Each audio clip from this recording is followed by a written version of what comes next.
Hello, everybody. We are back with the review of Journey to Ungoro. This time we're going over the Mage cards and how they stack up in Arena. And overall, let me just say that the Mage cards are almost all of them, very strong in Arena. They're all very solid cards, what I would call tier 1. These are cards that are very often the cards that you're going to pick when you're presented with three choices, and they're one of them. And Mage was already a very strong class in Arena, and I think that Journey to Ungoro has changed very little about that. Mage has lost some cards, that's to be sure, but given that all of the replacement cards are all so strong, and that the offering rates for these cards are going to be so high, that these are cards that are going to be boosted in probability when it comes to whether or not they show up as one of your choices, I really do think that Mage is still the best class in Arena. I know it's sometimes a close contest with Rogue and sometimes Paladin, but I do think that if you're playing Arena to win, Mage is probably the class that you're going to be playing in a third of your games, because every time that you're offered it as a choice of one of the classes that you can pick, I think you should be taking it. So, short introduction there. Mage is still very strong. You should still be picking it if you plan on winning and you enjoy playing Mage every time. Let's get into the cards. So first up, we have Arcanologist, and Arcanologist is a very strong card. It's a little bit weaker than one might first think, because we're used to secrets being pretty good, and the truth is that with the rotation of a lot of cards into Wild, we've lost some of the better secrets. Duplicate was a decent one, same was Effigy. These are cards that give you a little bit more and let your opponent play around them less. And even if they weren't good secrets, or you didn't like drafting them very highly, the fact is that the more secrets that there were in the format, the more things that people had to play around, right? Now there's no reason for them to kill off one of your creatures to see if it triggers a secret, because none of the secrets will trigger off of you killing one of their creatures. There's no duplicate, there's no effigy, right? So that's one less thing that they need to check off the list, one less thing that they need to try and play around. And so all of the secrets have become weaker, not just because some of the better secrets have shuffled off and you're left with things like Ice Block, Ice Barrier, Vaporize, not terribly strong cards, but also just because the impact on gameplay of playing a secret and the things that your opponent has to do to kind of finagle their way around it, that's all significantly reduced. So secrets are weaker, but at the same time, the effect on this card is so strong, and the rate that you're getting, a 2-mana 2/3, is what I want in a 2-drop, right? I think the 2/3 body is better than a 3/2 body, and this is just a fair rate regardless. Given that you get to draw a secret from your deck, 2-mana 2/3 Battlecry, draw a card, you only need one or two secrets in your deck before this card is pretty reliably drawing you a card at any stage of the game. And if you're able to get a card like Counterspell, right, which is a pretty good secret, or Mirror Entity, right, just one or two good secrets will make this card a standout player. And really the only question is how many secrets you have to draft to support multiple of these, right? I think it's not too hard to find one good secret. You maybe have to push a little bit to find extra good secrets, right? But nonetheless, even if I only had one secret and I had two Arcanologists, I'd still be kind of fine with that, because it's not like the second Arcanologist is necessarily that bad, right? It's still a 2-mana 2/3. That's kind of fine. This card is just excellent. Even though there are some factors that reduce how strong it is, the fact that it's a 2-mana 2/3 that draws you a card is enough to make this tier 1. You're going to pick it almost every time that you can play it, and you're going to try and make sure that you have a secret in your deck, almost any secret. That way you're able to use this card. Next, we have Flame Geyser. Flame Geyser has a very high offering rate. It's a spell, it's a class spell, and it's a common. So this is pretty much the most common card that you're going to be offered in Arena as a Mage, and it's very strong. It's a small removal. It's 2-mana, deal 2 damage, and adds an elemental to your hand. And I think that the elemental synergy game is one that's particularly relevant in Mage, because they have a very strong legendary as their elemental, which means so very strong legendary elemental, which means when you get the Discover an Elemental card, you're very often going to get to choose that. and that's really big game. There's a lot that Mage can do with these elementals, and I think regardless, for 2 mana being able to do 2 damage and then have some upside is good enough. Removal is usually at a premium in Arena. I think this card is perfectly fine. There's a lot of cards, incidentally, that have 2 health that you want to remove now. Things like the Snail, things like the Stealth Creature, if they decide to attack with it, right? I think that this card is going to do a lot of work for you. I think this is, again, tier 1, one of these things you're pretty much going to pick anytime it's offered to you, with some rare exceptions. Removals at a premium. This is removal. It's not even that bad removal. And the fact that it helps with your elemental synergies, all the better. Mana Bind. Mana Bind is one of these cards that I think whiffs when it comes to the synergy. I think this is worse than Counterspell. And Counterspell does have a little bit of the problem that if your opponent keeps coin in hand, and spoiler alert, in my videos I actually play Counterspell into a person who has a coin available and kind of get punished for it. There's sort of this risk that they have a cheap spell that they can throw out that they don't care about, and that's bad. But also, just if you get a spell added to your hand that costs 0, that's nice, but it means that your opponent can play around it then, right? Even if you got a really nice spell, it means that your opponent can work around that. There's none of that surprise factor there, and that's kind of a big deal. So not only is it possible that you just get a really bad spell, and there are a lot of pretty bad spells that you can get, but you also just have the problem that this doesn't really impact the board immediately. It doesn't stop your opponent from doing what they're doing. If they flame strike your board, you still get flame struck. And then, now that you have the spell in hand, your opponent can play around it a lot more effectively than you could, because you lost the element of surprise by putting this into your hand. So I don't think this is a card you're going to take very highly. It is nice to see an extra secret, because this also means that it's one more secret for the Arcanologist if you're really struggling to find secrets. But it does not expand the number of things your opponent needs to do to play around secrets, right? It's not like this punishes one style of play and Counterspell punishes another, or Spellbender punishes another. They're both punishing the same thing effectively. And so your opponent doesn't really have to work around it in any big way. So unfortunately, it's a secret that can be played around by playing around the existing secrets. It's probably weaker than Counterspell, and I'm not going to pick this. I'm not going to pick this over most things most of the time. I really want to have some synergy, whether it's like a Kirintor Mage or the Arcanologist or something like that, before I really look at this as a serious option. Meteor, again, tier 1, top pick. This is very excellent removal. 15 damage to a minion, 3 damage to adjacent ones. Only costs 6 mana. The minion that you're hitting is probably dead, one would imagine. The only real exceptions are Divine Shields. 3 damage to adjacent minions means that this is most of the work of a Flame Strike as well. It's rare to see boards that are just clogged up full of creatures, and it's more common to see your opponents with 2-3 creatures on their board. And if this is getting about as much work done as a Flame Strike for 6 mana, and sometimes more because maybe you're hitting a 7 health minion next to a 1 health minion, this is still really good. It's a great large removal. It's AoE. There aren't a lot of great ways to play around it. I mean, people will learn to place their creatures where this has the least impact, but it's still going to kill something very big and kill something very small next to it.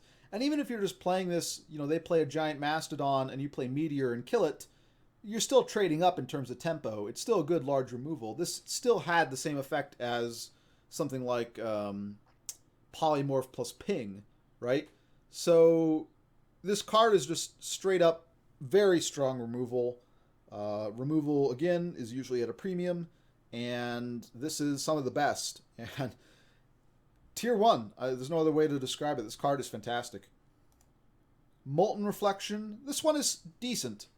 You might imagine this as a version of Faceless Manipulator, except instead of being able to copy your opponent's creatures, it can only copy your creatures. But Faceless Manipulator cost 5 mana. This costs 4 mana. it can be reduced by a lot of the spell stuff that you have, right? Or get synergies off of your spell stuff. This will, if you play this, it'll trigger Antonitis, for example. If you play this, it costs less due to things like Sorcerer's Apprentice, right? There are enough spell synergies in Mage still, even though Flame Waker's gone. And the disadvantage that it can only copy friendly minions is not that big of a disadvantage, because I think just having it cost 1 mana less relative to Faceless Manipulator is a good enough trade-off there that it makes sense. And also, sometimes what you want to do is you want to play a minion and then you want to immediately copy it.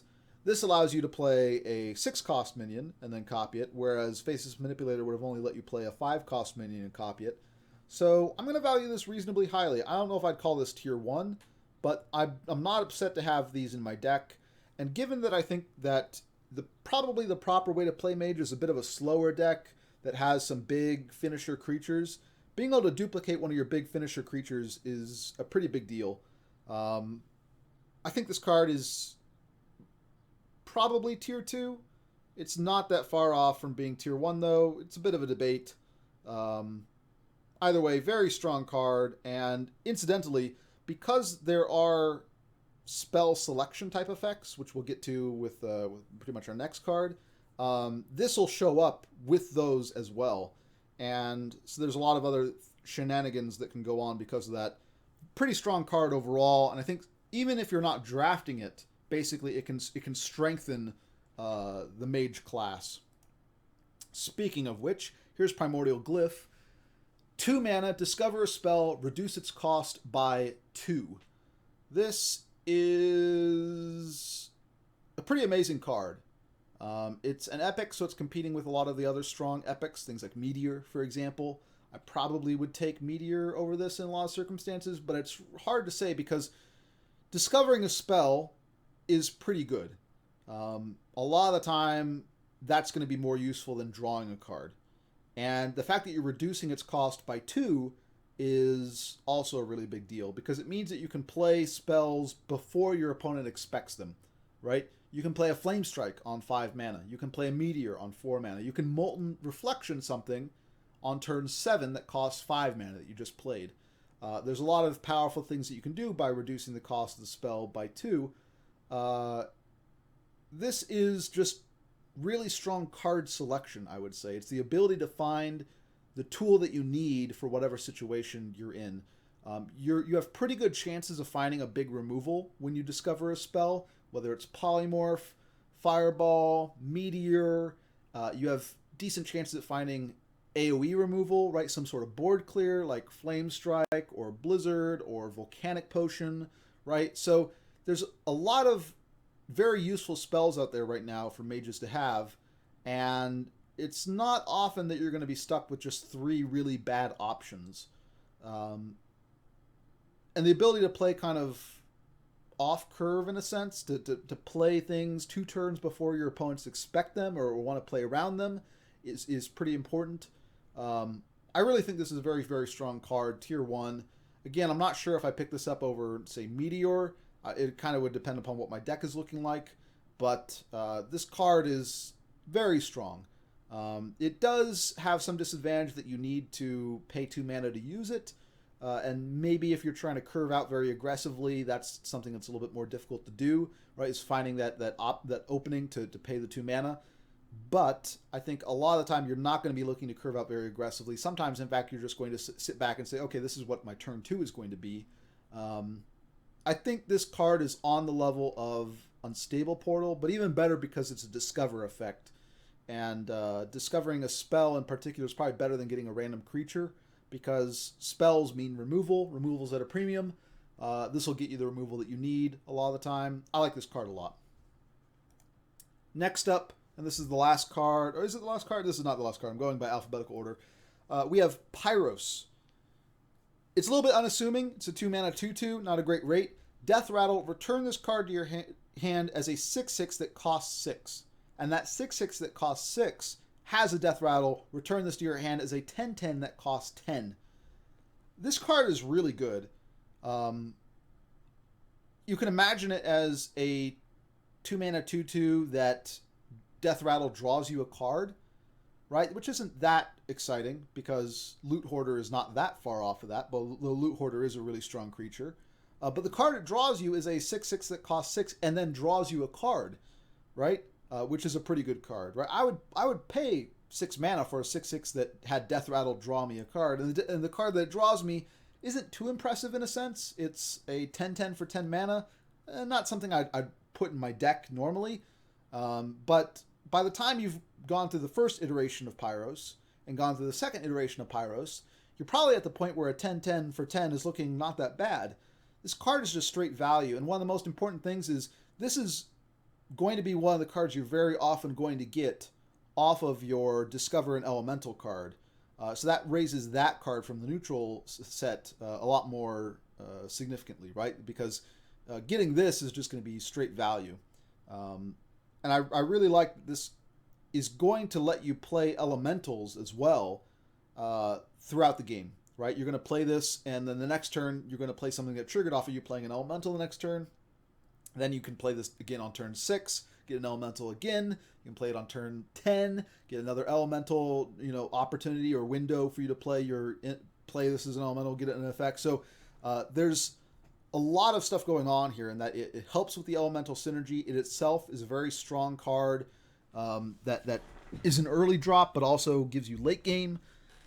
Very, very strong legendary. I think there are legendaries that are stronger than this, but not a whole lot of them, right? The list is not that long. This is tier 1 in my mind. This is something that I'm always going to want to have in my deck, and really strengthens a lot of the elemental synergy stuff that's going on for Mage, because discovering an elemental can give you this card. Next we have Shimmering Tempest. This card is also an elemental. It's also just a very strong 2-drop. This card is comparable to Loot Hoarder, right? It's a 2 mana 2/1, Death Rattle, add a Mage spell to your hand. Adding a Mage spell to your hand is probably a little bit better than just drawing a card from your deck. Not by a whole lot, because it is still just a random spell, and there are some bad Mage spells, but spells in general are better than creatures a lot of the time. Spells often mean removal, and you can get some clunkers with this, but I still like this card a lot. It is a 2 mana 2/1 that gets you value when it dies. I like Loot Hoarder a lot. I think Loot Hoarder belongs in that sort of tier 1 of creatures. I think this belongs in the tier 1 of creatures as well. The fact that it's an elemental is also a really big deal. Again, this is a class that really can get there with those elemental synergies. And I think this card is, again, one of these cards you're going to pick. Very often when it's offered to you as one of the choices, there aren't going to be a lot of times where you're going to pass up on this card. If you look, again, referring back to my original video, so the preface to this set review, I talked about sort of the tier 1 cards. What I'm considering are cards that, if I looked at on average, what are the best cards that I would see from 30 picks, right, of the 90 cards that I'm offered, kind of weighted by the offering rate. This is definitely something that would make it into that top third of the cards.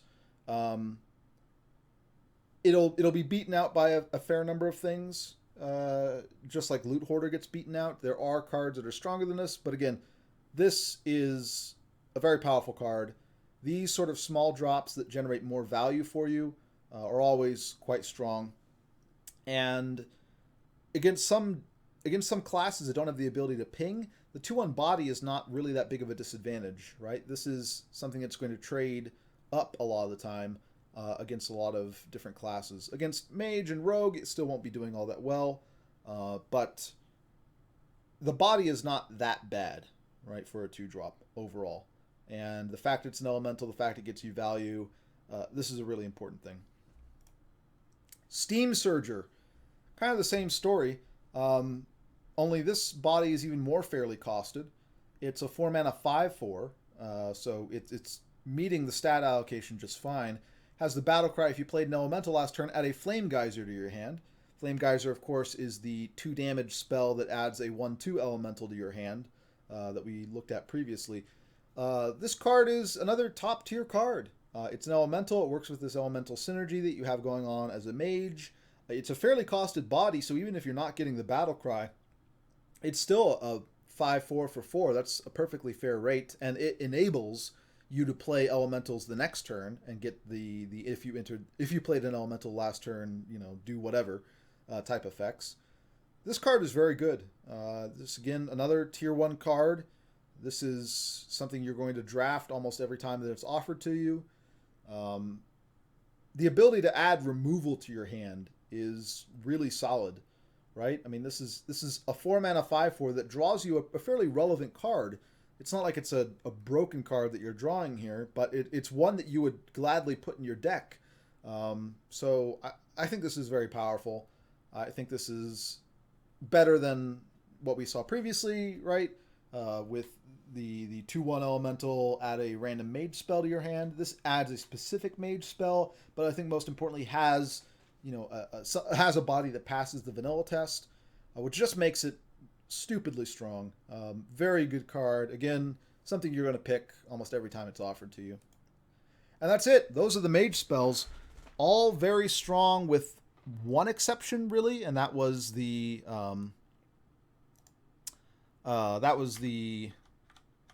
secret mana bind. But every single one of these, we're seeing a lot of bodies that have value tacked on top of them. Battle Cry, draw a secret from your deck. Deal 2 damage, add an elemental to your hand.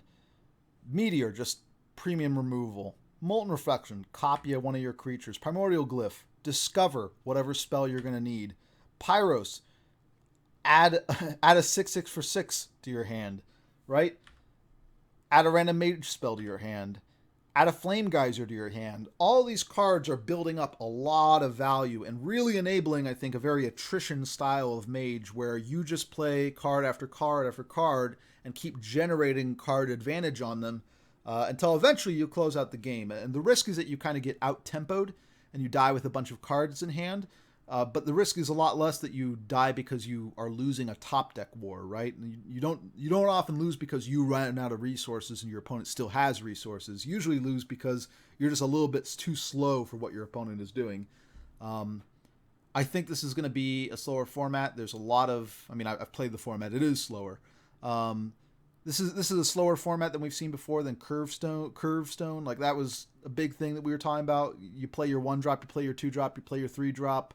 Right? And if you do all that and you're on the play, you win. This is a much more value-oriented format, and all these cards are fantastically positioned in a very value-oriented format. They're all just complete houses when it comes to value. They just do such a good job. And besides the secret, I think you're going to pick them all very highly. Very often, when you're offered 3 choices, these are the ones you're going to pick. And so Mage, it's as strong as ever. I don't know what else to say. All these cards, very nearly all of them, are great cards to have. It has synergy with a lot of very strong cards that we see with the elementals. It's not like you have to put a bunch of weak cards in your deck to make these elemental cards work. They work by themselves, basically. This guy is the perfect example. Even when he's not getting the battle cry, he's a 4-mana 5/4. I think Mage is where you're gonna want to be. Doesn't mean that Rogue and Paladin have lost their step either, but Mage is still the king in Arena. And draft all these cards. Draft them very highly.